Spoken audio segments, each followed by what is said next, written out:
Nga kush financohet shumica e studimeve nutricionale sot? Padyshim, prandaj studimet e nutricionit sot janë të varfra për ato që janë realisht studime, apo jo vetëm studimet, po edhe qasja e nutricionit në kurrikulat në kurrikulat arsimore që nga fëmijët, por edhe në universitetet mjekësore është shumë e pakët, pikërisht se lobohet fort nga një ran industria ushqimore në arsimin para universitar dhe ajo farmaceutike padyshim në arsimin universitar, sepse të dyja këto kompensojnë njëra tjetrën. Pra, nga stili i jetës, organizmi, ne kemi organizma më të sëmur, më herët, në mosha më të vogla, nga ana tjetër trajtimi medikamentoz.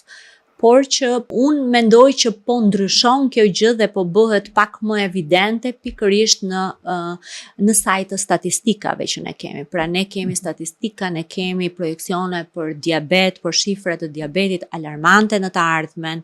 Në qoftë se ne kemi thënë që diabeti tipit parë deri para disa vite ishte diabet ekskluzivisht me prejardhje gjenetike, pra ne kishim një problematik gjenetik që në këta fëmijë kishim diabet të tipit parë, që shkatronte qelizat e pankreasit përgjegjëse për insulinën. Sot fatkeqësisht kemi diabet të tipit parë ekskluzivisht për stilin e jetës.